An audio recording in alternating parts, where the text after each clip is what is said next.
From the beautiful city of Los Angeles, California, we bring you the Gimme 3 podcast.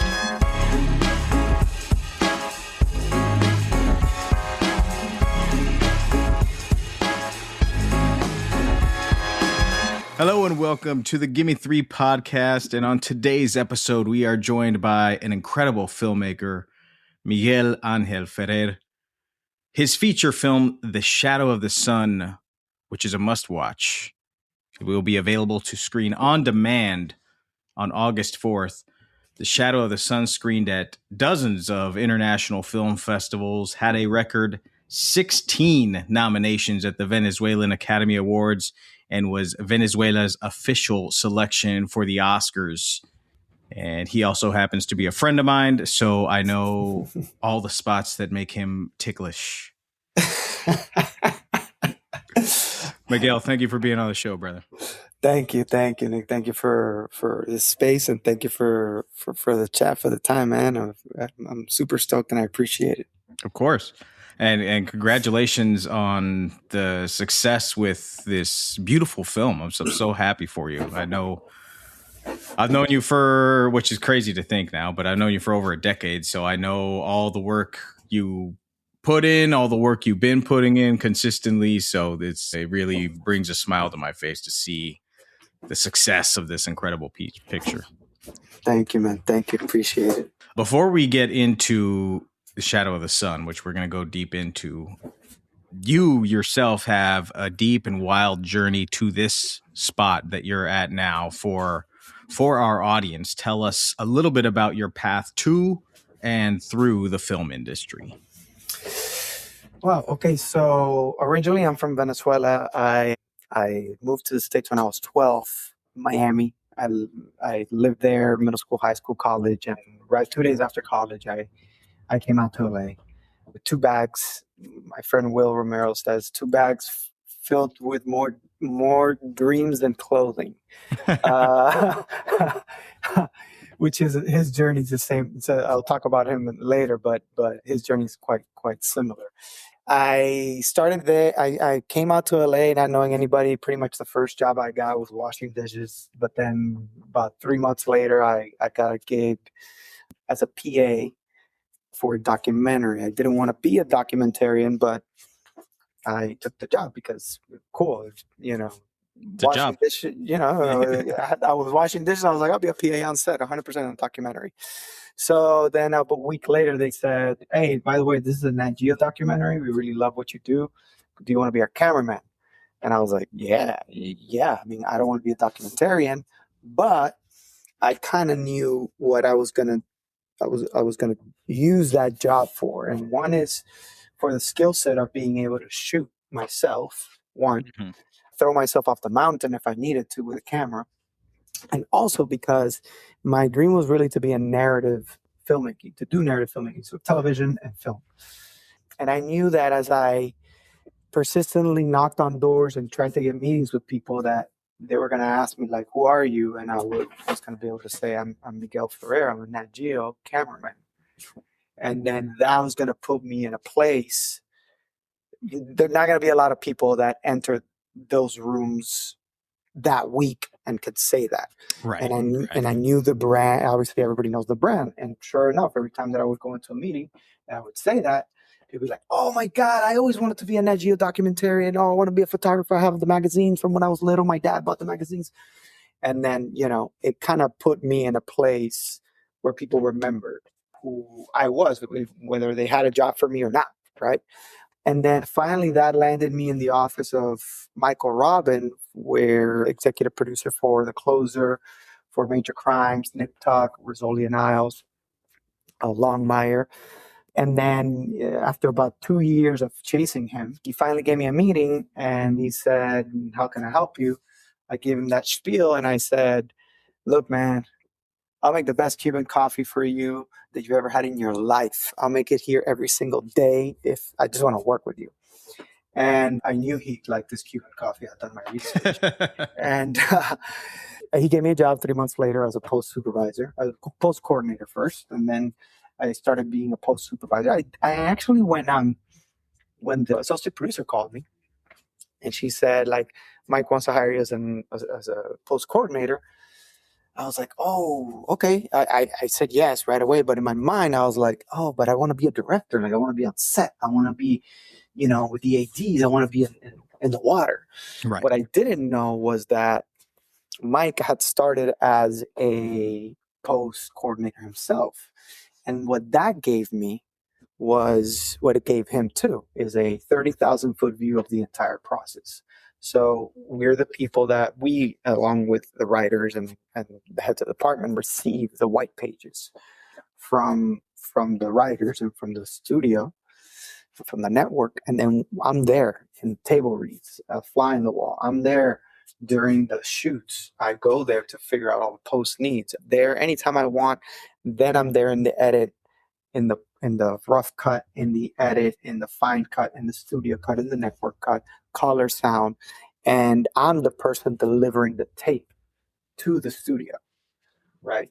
I'm delivering the dailies every single day, and I'm also delivering the tape. So that gave me a master class on how to do studio level productions, even if it was just a television show, right? It wasn't like a giant feature, but it was still, a $3, $5, $6 million per episode production.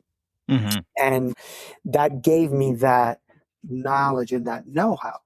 So I did that for about 3.5, 4 years for him and for other shows related to the Warner Bros. Television and CBS and Universal.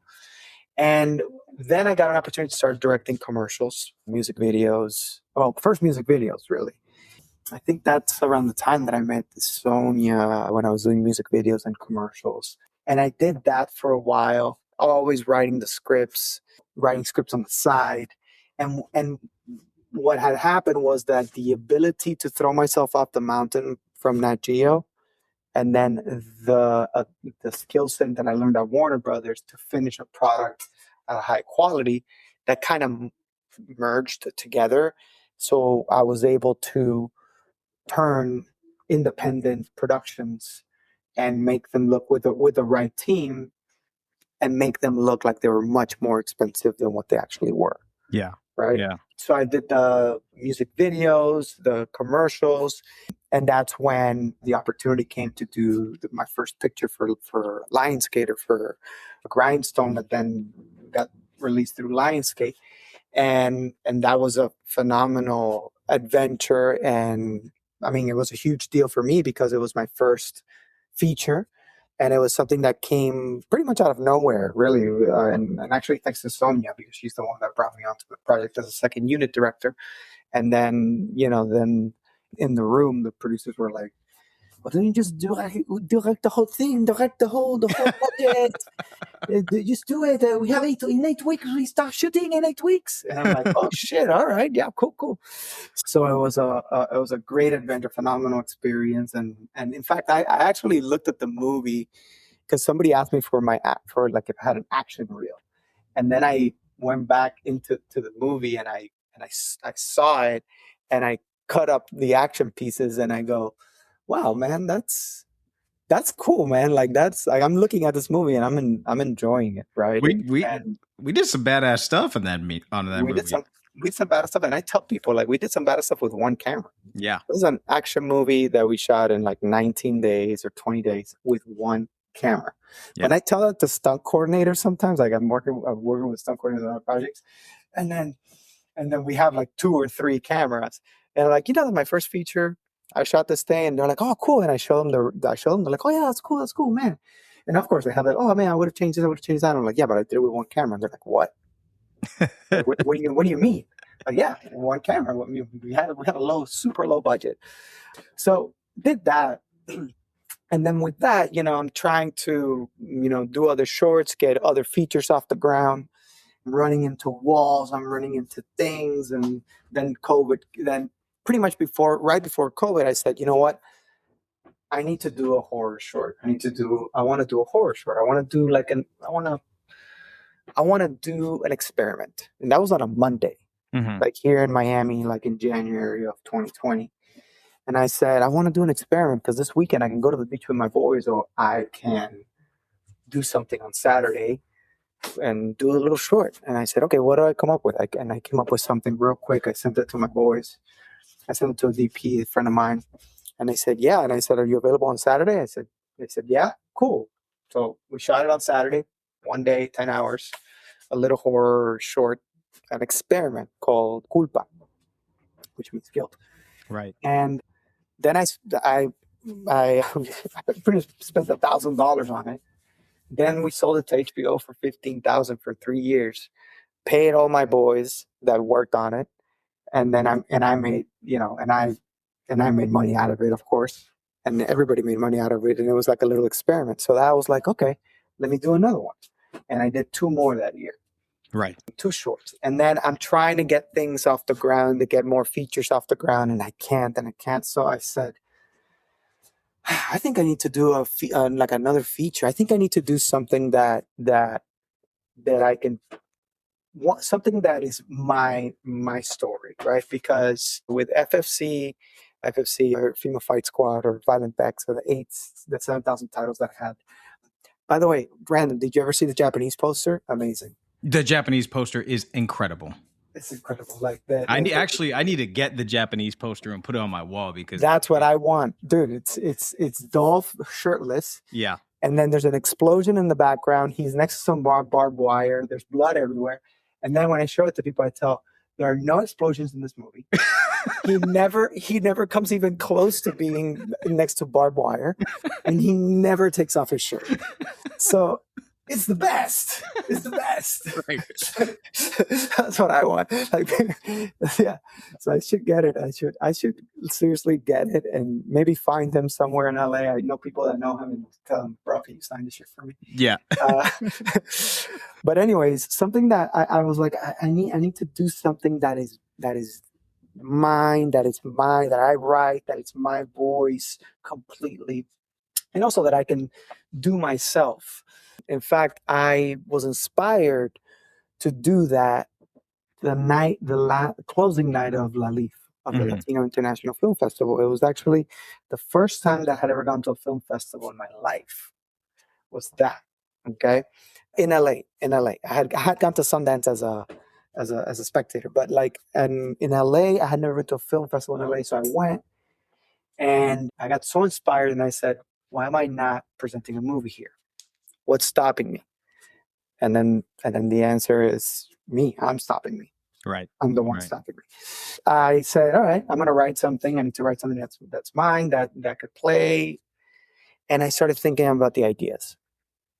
And about 2 months later, I got an idea.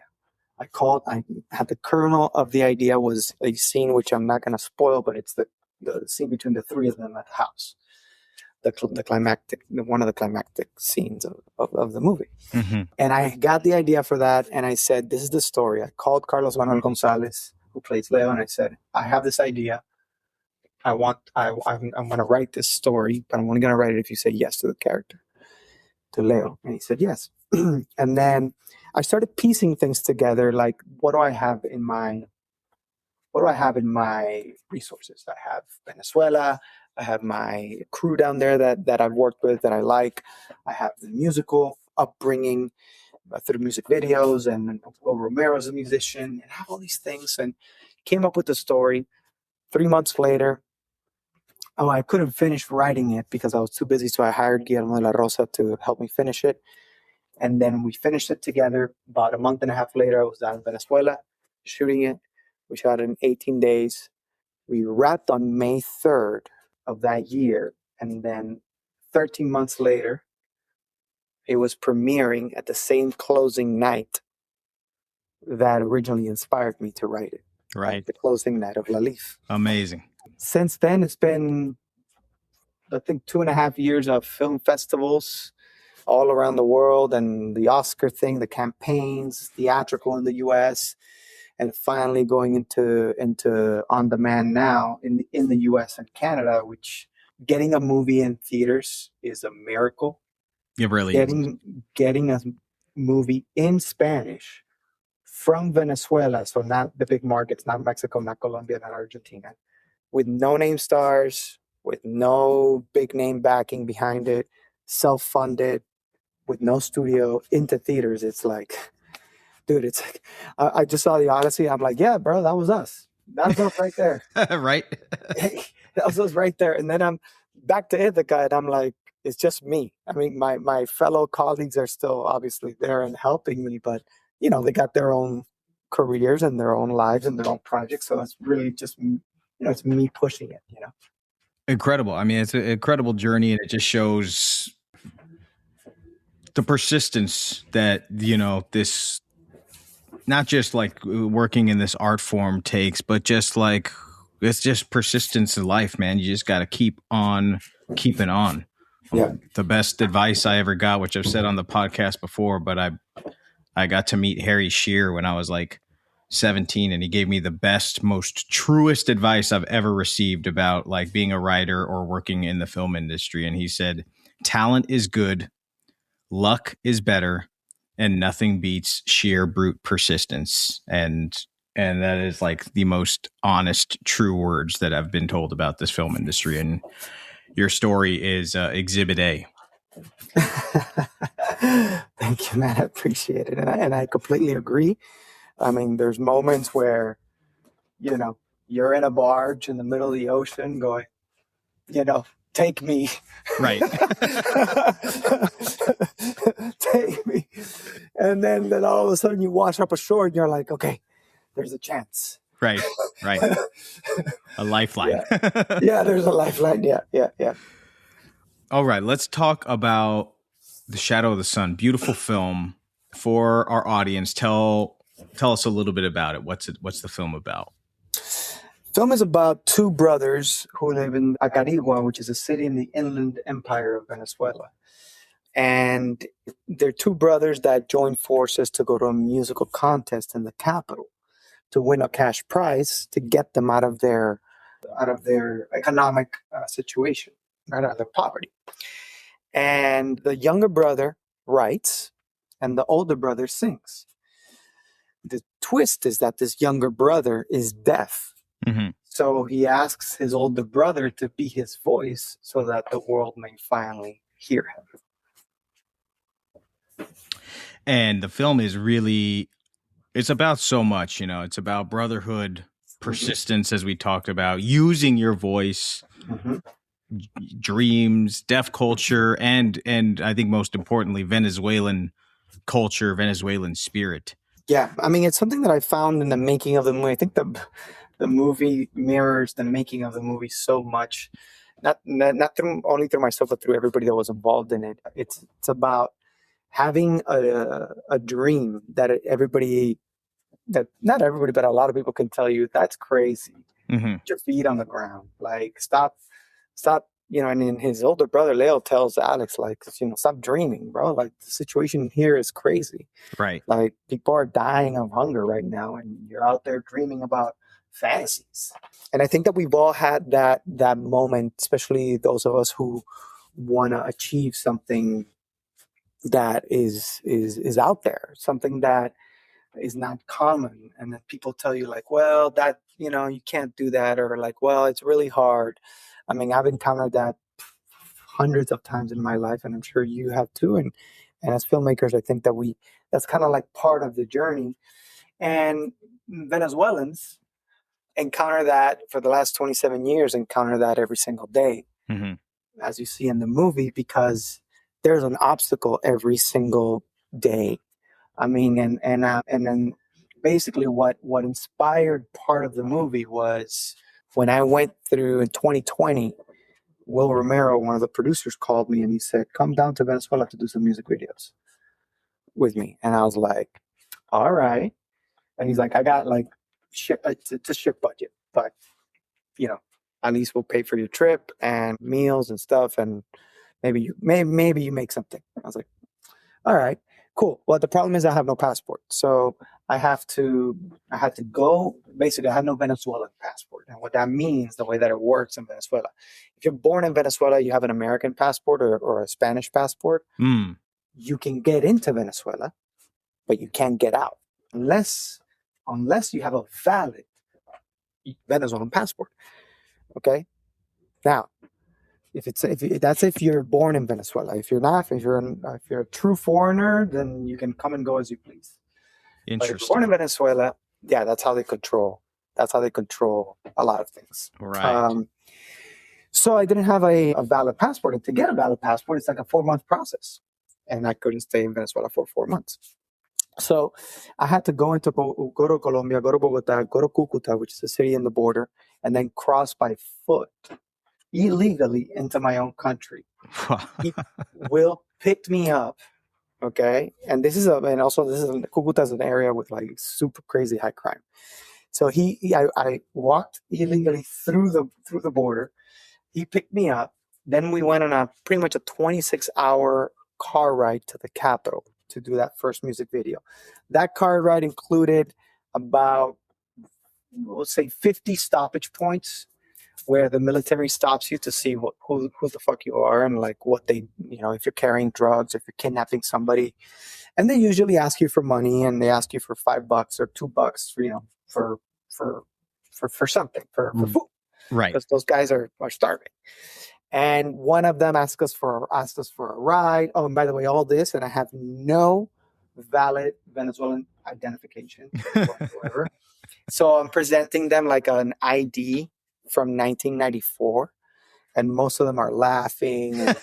And anyways, yeah. And one of them hitched a ride with us, and we had a military guy in the back of the truck, like for about 4 hours of that trip. And then we ran into car problems at Socopo, a small town, all these things. And then I went to Acarigua, to Will's hometown. Before getting to the capital, I met his family. And they all thought, and it's funny, like they all were like, "Oh my God, he's actually here." They're like pointing at me, like he's actually here. And I'm like, "What do you mean?" And they tell me, Will, 3 months ago or 2 months ago, told us while he had an accident on the road, and he was so frustrated. He told us, "I don't care about anything. I'm gonna text Ferrer right now. I'm gonna text him right now. I'm gonna tell him, come do some music videos here with me. And if he answers within 5 minutes, he's gonna be down here in 3 months." And then he texted me, and I answered, and they all thought he was crazy. They were like, "What are you talking about? That guy's in Hollywood working with Dolph Lundgren and all these fucking people." And like, this is true. They literally said Dolph Lundgren. They know. Everybody loves Dolph Lundgren all over the world. Yeah, and my bad. They didn't say Dolph. They said El Ruso, the Russian from Rocky. Right. He works with the Russian from Rocky. And then they're telling him, "You're crazy, man. Why would that guy pay attention to you? And why would that guy like come down here with?" Anyways, long story short, there I was, and then I met all these people, and I re-encountered my country through the people. Yeah, it had been 13 years since I had been there, and and I saw this invincible spirit. These people that literally had nothing, that like had an obstacle every fucking day, man. I mean, I'm talking like, "Hey, you want chicken? You want chicken at night? We're gonna eat chicken at night. Cool." Right. So wake up in the morning. Let's go get chicken right there 2 blocks away. Oh, wait. At the supermarket, they have no chicken. But wait, hold on, because there's another one that's about 4 miles away that does have chicken. Okay, cool. Let's go. We'll get in the car. Wait, we have no gas. No, but don't worry. We'll go to the gas station. Wait, there's no electricity, and there's no gas at the gas station. But that's okay, because my aunt has a bucket full of gas. Let's call her. Wait, there's no electricity, so there's no internet, so there's no WhatsApp. So let's walk to the aunt's house. Let's get the gas, whatever. Yeah, and like that all the time. And then at night, at 7 o'clock at night, you're sitting at the table with 2 giant chickens. Eating. So then, and they do this with a smile, and they do this with this energy. And then it's like, I'm looking at this and going, where is this in cinema? Right. Why have I seen so much Latin American cinema that says, "Look at our situation, we're fucked, cut to black." Mm-hmm. Credits, directed by. Right. And I'm like, I get that. That's part of the experience. But what about the day-to-day? What about the day-to-day heroes that are there living right now, whether it's Venezuela, Mexico, Peru, wherever? What about these people that literally have dreams, that have a goal, and have these insurmountable obstacles, and they still get there? Maybe they don't get there like the way that they wanted to, but they get there. Right. And I met so many of those people. So I was like, where's this in cinema? Where's it in Venezuela? And then how do I make a story How can I tell a story about this and bring it out to an international audience? Mm-hmm. How can I make a story that it's not just a Venezuelan story, but that people internationally, even if they don't speak Spanish, they can look at it and go, yeah, that's me. I was born in suburbs of Chicago, Right. or I was born in Toronto, or I was born in New Delhi. And that's me. I have a crazy dream too of being the head of a tech company, or being a lawyer, or having a family in the suburbs, or having a farm, or being a musician. That's my crazy dream. That's why I'm Alex, and that's why I'm Leo as well. It's a Rocky story. Yeah, 100%. And the cast is amazing. I really want to talk about your two leads, Carlos Manuel Gonzalez and Añalo Lopez, who play the two brothers in the film. You mentioned you had Carlos in mind, right, for the role, for the lead, but talk to us a little bit about casting Añalo. So I wrote the role for Carlos. I had seen him on a previous audition for a short film that we never shot in Venezuela. So I wrote the role for him, and I also told him, look, I mean, I respect his work tremendously, and I told him I want to get a casting director, but I want you to be involved as well. And I got a casting director, Marcos Purroy, and then Carlos. They put together like a closed casting of every character. So we saw about 3 to 4 people per character. And then we got everybody. And it was time now to get our co-lead, and I wanted a deaf actor. So we had been learning Venezuelan Sign Language for about 2 months with 2 teachers and interpreters from an organization called Fundafid. And they have been teaching me, Carlos Manuel, the writer, the co-writer Guillermo, and a couple of producers, sign language for about 2 months over Zoom. We got 2 actors that were deaf from Venezuela, but they weren't. The acting community in Venezuela is very small right now, right? Because of what has happened in the country and how our industry got completely destroyed by the dictatorship. The acting community is small. The deaf acting community is like almost non-existent.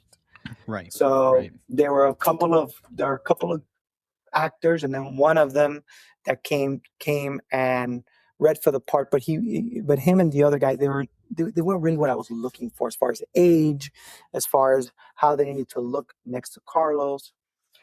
So it was about 4 weeks before production. And my producer said, hey, you need to find this guy. There's 2 options here.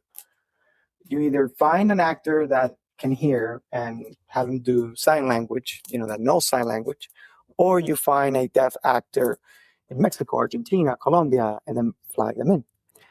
I had actually a really good Venezuelan actor send in a tape, and he does do sign language, but I was like, nah, it needs to be a deaf actor. And they're like, okay, cool. So just find them in another country and fly them in. But I'm a tourist. And as you know, and you and Sonia know, I'm sometimes a little hard-headed and perseverant. So I was like, nah, man, this kid exists. He exists somewhere. So I told the ladies from Fundafid, look, random request. I need you to bring me every single young man from 20 to 30 years of age that's deaf in the entire country. Everybody you know from every city, bring them in 5 days to the capital. I'll pay the bus ticket, I'll pay the plane, whatever. In 5 days, they just need to be at this office. And they were like, all right. And they're like, first they're like, no, but we don't know how to do it. It's like, you do. I have faith in you. Yes, you do. You know. They brought me about 8 young men. And the last one that we saw was Angelo Lopez. And on his end, he responded to he got a casting call or like a message on a WhatsApp group of the deaf community in Caracas. And he showed his mom and his girlfriend. And he shows them, look, they're asking for like a deaf young man that to act in a movie, but I'm not going to go. And they're like, why? He's like, because I don't act. I'm working construction. I'm working as a Venezuelan Sign Language teacher. So I'm not going to go in there like, no, you should go. You should go and just do your best and see what happens. And he went. And as soon as he came in, I knew it was him. As soon as he came in, I saw he was flubbing the lines. He was sweating. He was nervous. But I saw his essence. Mm-hmm. I saw the light in his eyes, the hope. And I was like, this is the guy. This is the guy. And then we did a callback with Gracie Mana, who played Yolanda. And he was improvising, flubbing the line, but when he went into that rage, into that pissed off mode, it's like you could see it. You could see the emotion permeate from his skin. Right. To this day, he's won 4 awards as Best Actor in international film festivals. Troy Kotsur, who won the Oscar for Coda, saw his performance, called him up. They had an hour and a half Zoom conversation. Oh, amazing. And, trying to get him into the industry because Angelo's working in Spain right now. I mean, all of that, dude. And this guy was not an actor. He was doing the work of a professional actor, rehearsing with the interpreters, rehearsing with Carlos, with me, had the whole script laminated. And I think that the whole moral of the story, or part of the moral of the story is, sometimes you got to listen to the women in your life. Oh, yeah. Most of the time, in fact. They know what's up. Well, listening to that story, so much of it, as you mentioned earlier, mirrors your film. Yeah. His story is almost what the story is of the main characters in your picture. So it is, serendipitous in that way. Yeah. And I mean, and this is something that not a lot of people know, but unfortunately, years ago, his brother was murdered at his doorstep in Venezuela. Like he comes from a slum, what we call a favela. He comes from a Venezuelan favela. That's where he lives, or where he lived. He now lives in Spain, but so there's so much of that, and I didn't know that until like halfway through the like not halfway, but like almost I think the second day of shooting the movie is that he told me that story. I'm like, what? And his older brother became a cop to defend them. Right. Sometimes I think like, yeah, I made this movie and the real story, the real heroes of the real people that shine brighter than the sun are right there. I don't need to come up with a fictional story. They're literally right here. Yeah, right. Talk to us. You mentioned you did some sign language classes, but on set, when you're in the thick of it, and so much of the film has sign language in it. How was that process for you as a director? Because you're essentially making a film now in 2 different languages here. So what was that process like from a directorial standpoint? Well, first, it was beautiful. I knew that I took it on exactly how you said. It's like, I'm going to make a film in a different language, right? Or part of the film is going to be in a different language. What helped tremendously was obviously the classes that we had, and the 2 interpreters and teachers that we had also came to set, and they were with us on set every single day. They facilitated between Angelo and us because Angelo has a cochlear implant. Right. But then for the character, I wanted the character not to have it. So when he took it off, he really couldn't hear us, of course, right? So it helped tremendously. They'd be having the interpreters there, having also like Carlos learn a lot of sign language. He was the one that was the most in depth with the teachers, of course, because of the script, and also because he did a lot of pre-production, a lot of like rehearsing with Angelo. It kind of became, big brother and little brother out of set. And also Carlos was a bit of a mentor, right? And also the thing that I discovered with Angelo, and also with a lot of the deaf actors in the movie, it's like I say this sometimes, yeah, Angelo had never acted in his life before, professionally. Right. But he's been acting his whole life.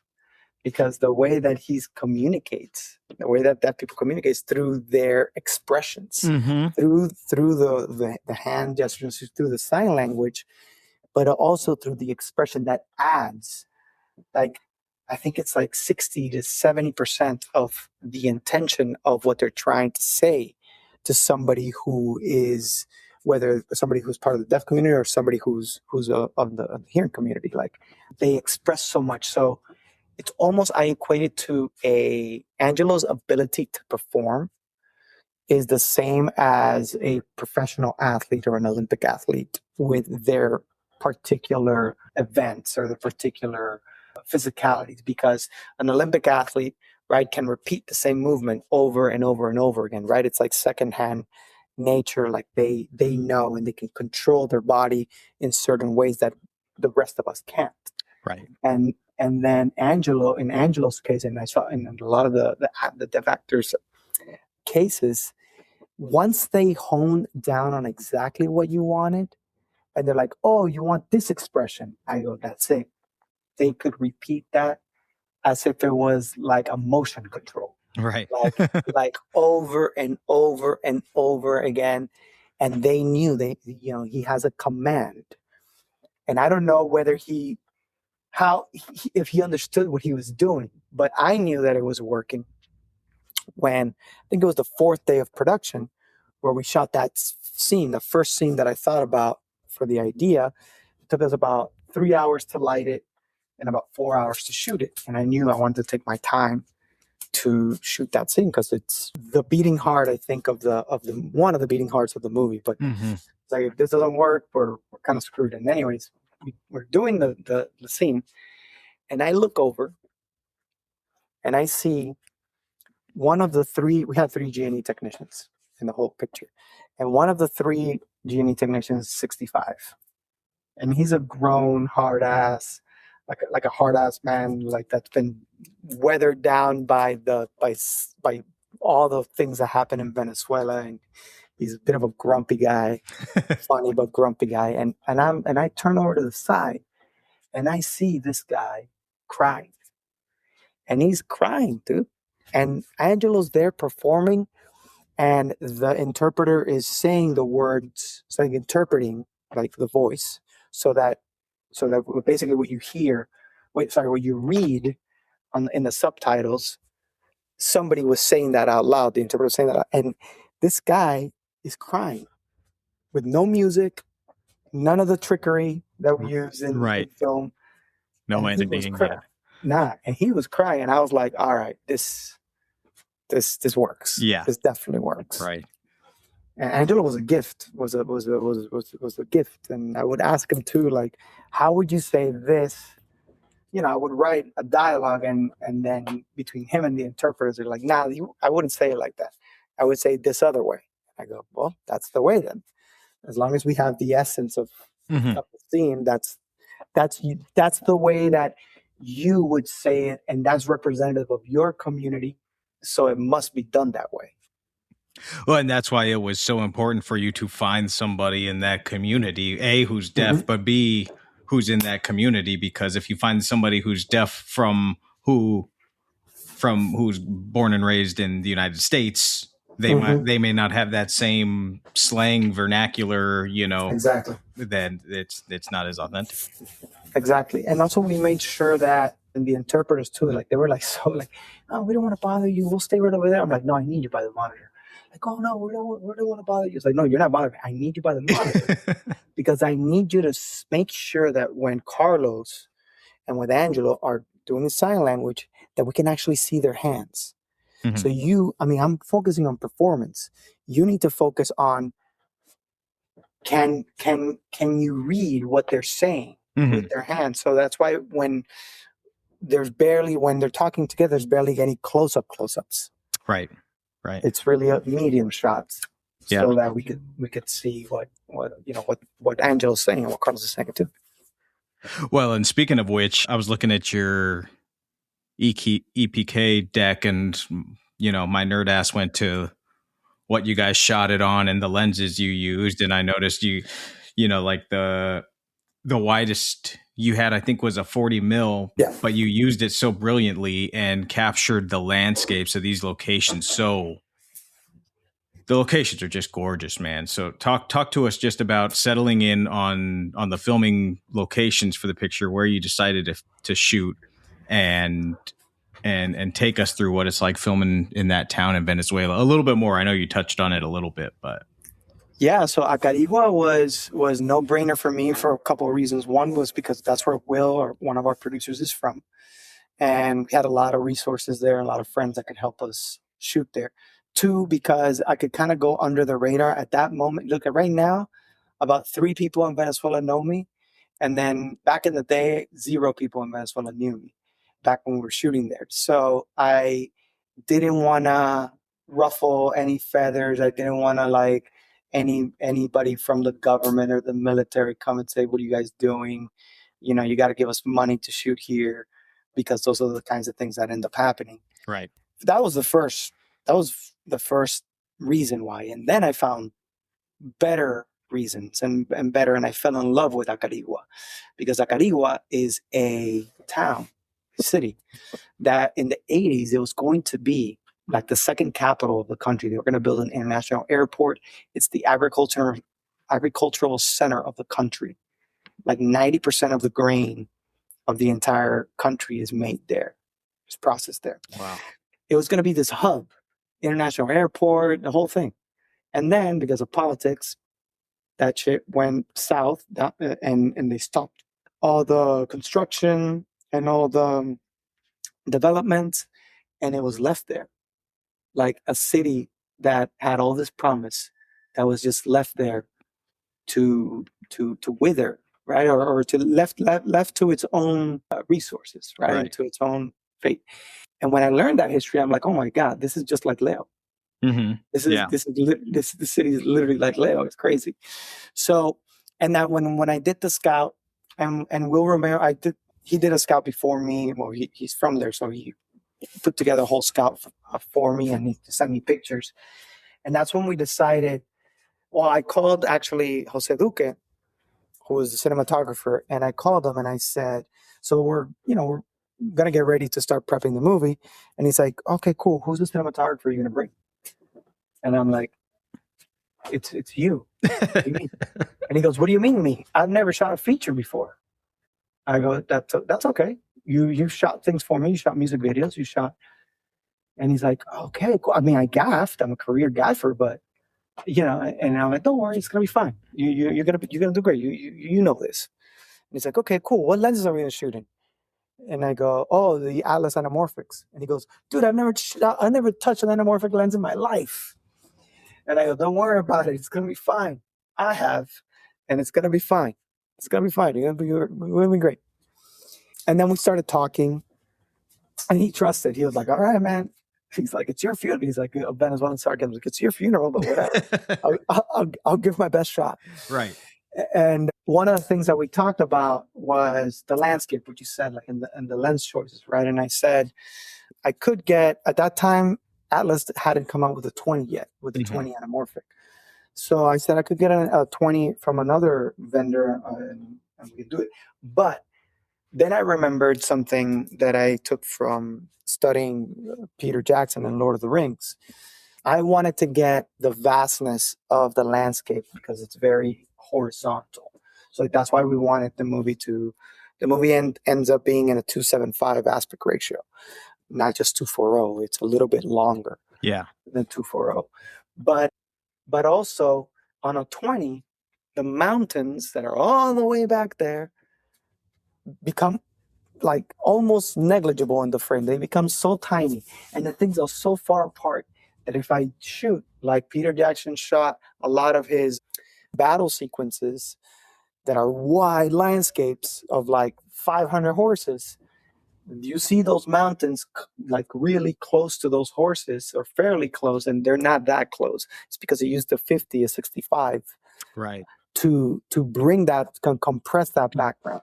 So I said, I think the 40 is our workhorse when it comes to being outside, because it's going to bring that background close. It's going to still give us the landscape, but it's going to bring that background that's very far away, bring it closer to us and to the viewer, so there can actually be some comparison between our characters and that vast landscape. Otherwise, they're just like ants. Yeah. And there's like something back there that you might not see that much. So that was the choice with that lens. And basically what ended up happening is that on the first day, El Gocho, Jose Duque, the cinematographer, he was struggling with the anamorphic frame and not, and like the composition. So then he turns around and he tells me, "How about this? How about you shoot it like you be the camera op, and then I'll light it and I'll pick the lenses with you and we'll compose it together, but you be the camera op." And I was like, "You don't got to tell me twice. Like, give me that shit." Right. Back to my Nat Geo days. Right. So then that's what happened. That's the rest of the picture. I opted and he lit it and he painted it. And I had a phenomenal first AC. I had a phenomenal first AC, a phenomenal focus puller whose nickname is Harry Potter. He just wears glasses, by the way. He doesn't look anything like Harry Potter, but in Venezuela they call him Harry Potter because just because of the glasses. And this is a 45-year-old man, Harry Potter. Yeah. His name's not even Harry. His name is Ricardo. and Jose and El Gocho had some really phenomenal ideas. I think that he comes up to me one day and he goes, "I got this crazy idea for you." I go, "Okay, what?" He goes, I don't know. What about if every time that the brothers are together, what if the key light comes from Alex? Mm. And then I tell him, "Yo, so that means that Leo, if he turns his back to his brother, he's in shadow. He has to literally turn to his brother to receive the light." Right. And I was like, and then I told him, and let me one up you. Let me give you that, and I'll double down on this.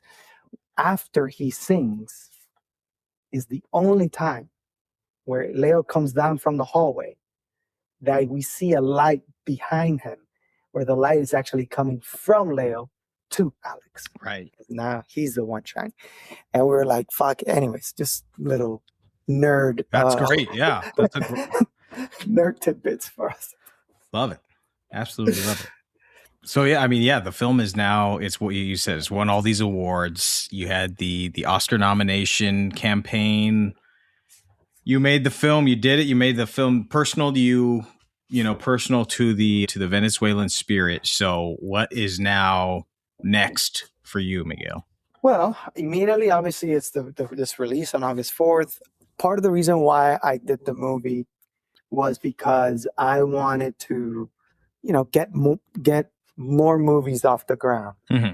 And I was like, I want to show people a personal, heartfelt piece, so then I can do the stuff that that's fun for me, which is horror. Mm-hmm. And action and thrillers and the next projects that are in the pipeline are all genre films of different sizes, different locations in English and Spanish.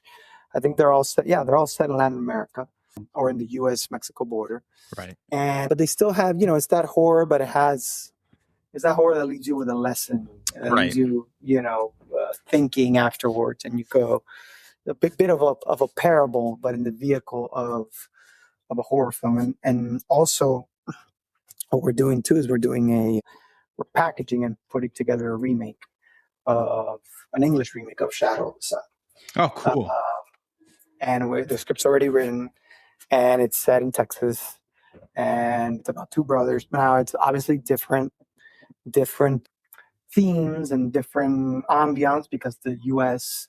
has different problems and different culture than Venezuela. Right. But it's practically the same story as far as two brothers getting together to go chase an impossible dream against overwhelming odds. And I didn't actually think about a remake until the film played in all these festivals in New Delhi and Mexico and Spain and then the US. And then people kept on saying, "Oh my God, I connect, even though I don't speak Spanish, I connected because that's me and my brother." Right. Right. And then in Mexico, like a girl crying, going like, "That's me and my brother too." And I'm like, hold up a second. Like, cool. That was. I didn't, you set a goal. I want to make this movie for an international audience.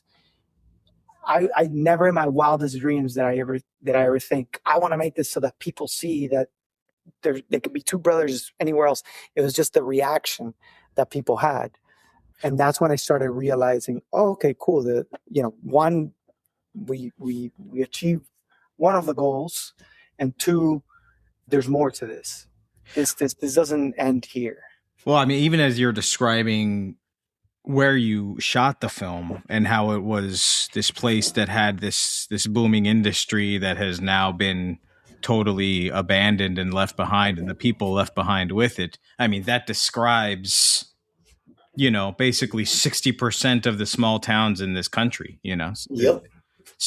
So they're very relatable, very relatable. Yep. 100%. And there's Leo and Alex's everywhere. And then one of the things that the film has given me as a gift, really the treasure, which is the lesson, right, of the movie is, and really the lesson of not only the movie itself, but then the journey. Like, we got the Oscar selection and we campaigned and everything. Did we win the Oscar? No, of course not. Like that, that's up for bigger and richer companies to win.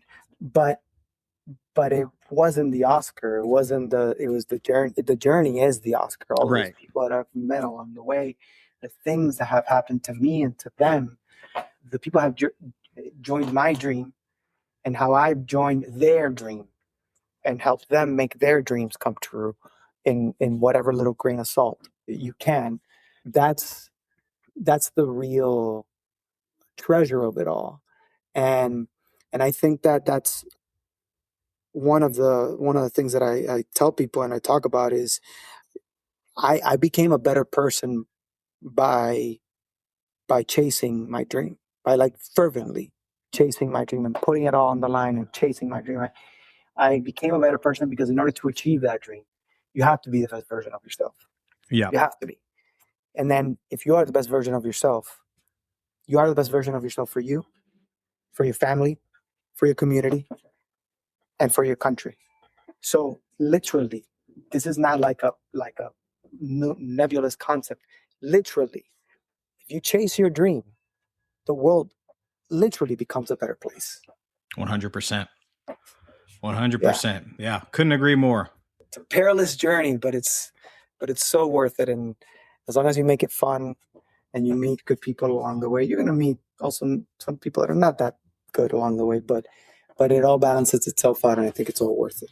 Absolutely.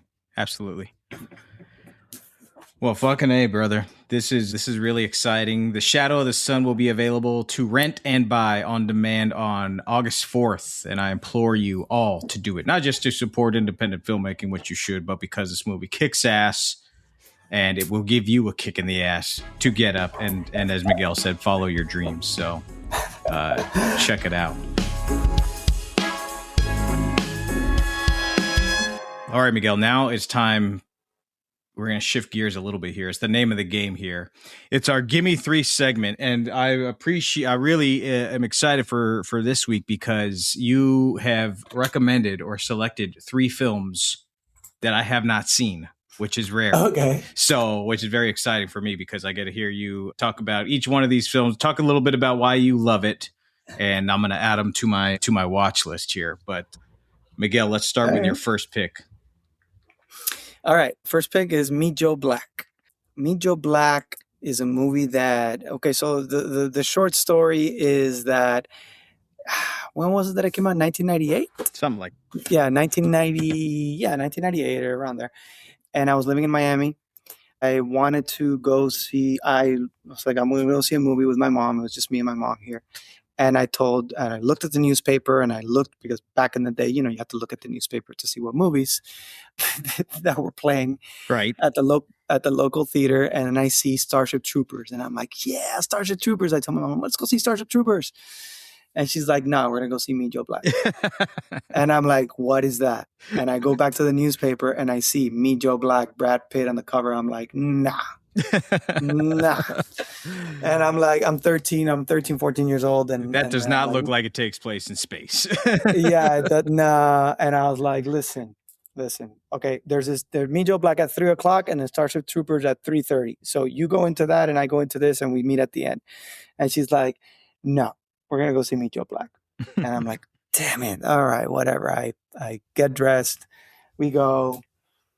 And I think I say sometimes I went into that movie a teenage boy and I came out a man. Yeah. It's a movie that I don't want to spoil too much, but it's a movie about an omnipotent, omnipresent being who comes down to Earth and wants to be what it's like to be human. Yeah. And how this being doesn't take for granted anything, not even a spoonful of peanut butter. Right. And then I'm looking at this and going, why don't I live my life like that? Mm-hmm. Why don't I live every day as if it was my last? Because it could be. Right. So it gave me this appreciation, a 14-year-old boy in this romantic, supernatural drama. It changed my life. It changed my life. The scene and one of Brad Pitt's underrated performances. Yeah. And Anthony Hopkins is always legit. Amazing. Moral of the story, again, is you got to listen to the women in your life. Oh, yeah. 100%. There you go. Mom, you would have gone to see Starship Troopers. Which I ended up seeing. Right. I ended up sneaking in because my friends were like, yeah, I think Denise Richards has like a topless scene. And, us, 14-year-old Latino boys are like, oh, yeah, we're going to get in there. We're gonna sneak into the rated R screening. The other one is The Sea Inside. Mm-hmm. It's a Spanish film, 2004, by Alejandro Almenabar, and Javier Bardem stars in it, and he plays it's a real life story of Ramon San Pedro. Ramon San Pedro is a man from Galicia, which is where my dad's from, who was a sailor, and at the age of 26, he had an accident and became paraplegic. Wow. And for about 20 years, he tries to fight the courts in Spain to be able to end his life with dignity. And it's the real life story of how this man, by wanting to die, shows everybody around him how to truly live. Wow. Yeah, and it's a work of art. It's a true work of art.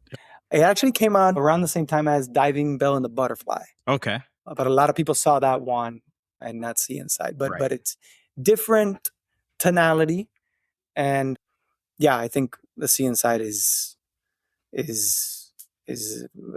complete masterpiece. In fact, if back in that moment, having foreign actors fall into the best acting category was a thing, mm-hmm. which how it is now, Bardem would have won Best Actor.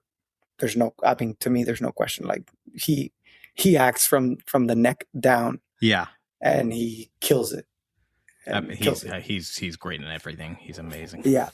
Take Shelter was a bit of a random pick because, as I said, like there's so many movies, right, that change you. Like for me, like Memento and Jurassic Park and Jaws and Star Wars. And I felt all these movies probably have been talked about a lot. And this one, I'm sure, has been talked about a lot too, but not as much, I think, as those other ones that are more in the zeitgeist. Right. But Take Shelter is Jeff Nichols' second movie, mm-hmm. and it stars Michael Shannon and Jessica Chastain. And it's about a man, Michael Shannon, a construction worker, who starts having visions of an apocalypse, of an incoming apocalypse, of some kind of like weird storm. And he also, and they have a deaf child, a deaf young girl. And basically he starts having these apocalyptic visions, and he starts building a shelter in the back of their house. He starts putting in all his money and resources and using equipment from his construction company, without his boss knowing to excavate and actually build the shelter. And then you start questioning whether his visions are real or not.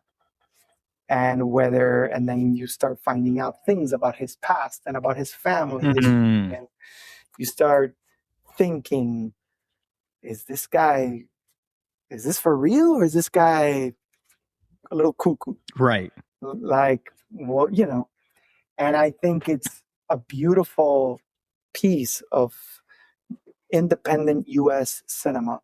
I think it's one of those completely underrated movies that, like, every time that I mention it to someone, they're like, I haven't seen it, and like, watch it, and they call me like 2 months later, I just saw Take Shelter. Oh my God, what?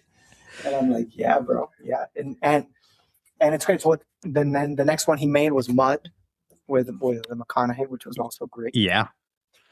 But Take Shelter is more. I think it's more where I love Mud too. Mud has a little bit of mysticism around it. Mm-hmm. There's a little bit of like, who is this guy and how does he appear out of nowhere all the time? But Take Shelter is that, and Michael Shannon is tremendous. Awesome. Like tremendous. Like I when people ask me like, hey, recommend me a scene for like an acting class, I go, there it is. You do that scene. Do that scene that Michael Shannon did, and I don't know if I recommend like them looking at the scene or not, because maybe they feel discouraged. But I think it's such a ridiculously powerful scene, and yeah, that's one that changed me, because it showed me like, damn, like look how personal this movie is. Yeah. Look how intimate, how subtle, and yet it has epic proportions. Like right. It has world level proportions. Anyways, yeah. Well, thank you, Miguel. I'm gonna add all 3 of these to my list, and I'll text you in 2 months and tell you what I think of Take Shelter when I get to it. For sure. Brother, I want to appreciate you coming on the show, taking the time to talk with us, and again, super happy for you, super happy about this film. I think it's really just incredible. All our audience, go check it out. August 4th, you'll be able to rent or buy it on demand, and everybody should. Thank you for being here, Miguel, and we got to do it soon and not via podcast. Oh, 100%. Thank you, Nick. Thank you for having me. You got it, brother. Thank you all for listening to the Gimme 3 podcast, and we will see you at the movies.